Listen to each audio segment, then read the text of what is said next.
Well, I think we heard a pretty good summation of the Jordanian and I would say Palestinian position on the site from Daoud, but certainly not everybody in Israel and the new Israeli government see it that way. And the question is, as I said before, are we really looking just more sort of like, is this going to be temporary damage control, or is this issue and other issues related especially to the Palestinian matter going to just constantly test this relationship?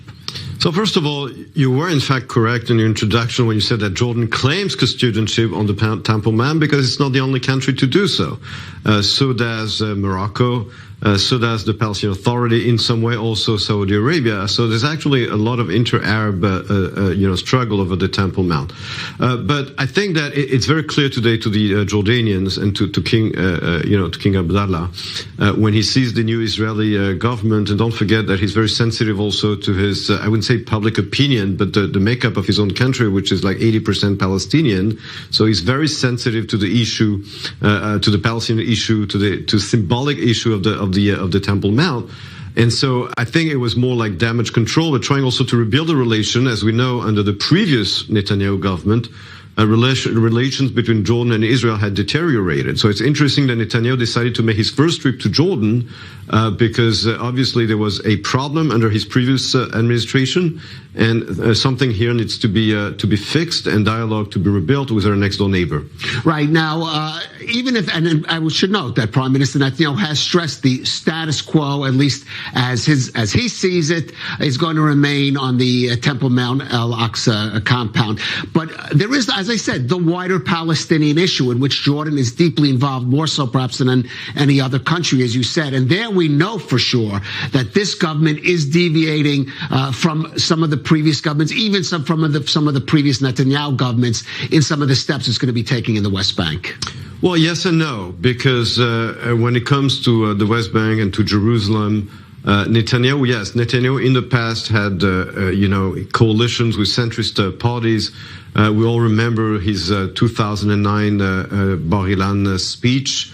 But we saw also early this week or late last week that an outpost was built in the West Bank, and immediately it was dismantled by the Minister of Defense. Right, the Or Chaim outpost. Right, and Netanyahu backed him 100%, despite the anger of Bezalel Smotrich, the Minister of Finance, who also has, he's also a minister within the Ministry of Defense. So on this, Netanyahu took a very clear stance to support and back his defense minister against Smotrich. So it does seem to indicate that in some way he is in fact in control of his coalition, and he's not going to let the most radical member of his coalition dictate his policy regarding the Palestinian issue. Now, look, Emmanuel, there's certainly no disputing the importance of Jordan in many ways to Israel and security considerations. It has the longest border with Israel. But the situation has changed. Israel has peace with other Arab states in the region.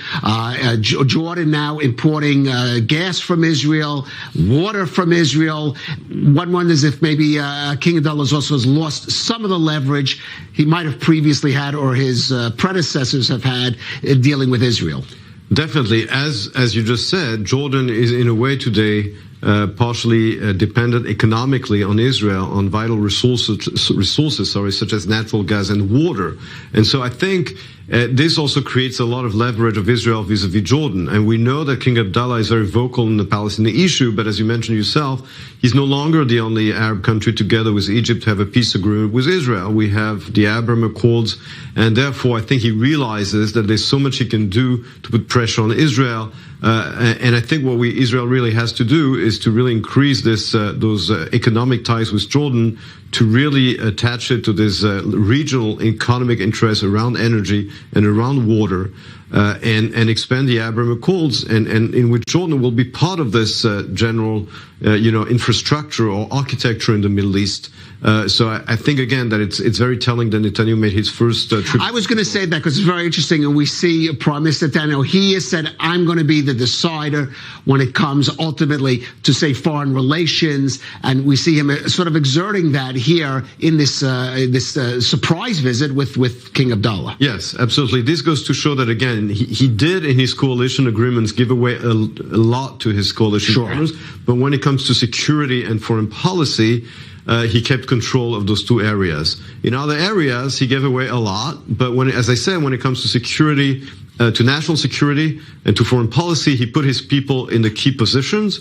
And it seems that at least in those two areas, he's definitely in charge, and that's what he cares about the most. All right. Well, we're going to be looking at, speaking of the Abraham Accords, in the next block, we'll be looking at some other aspects of that. But Dr. Emmanuel Navon, thank you for coming in for this segment of The Rundown.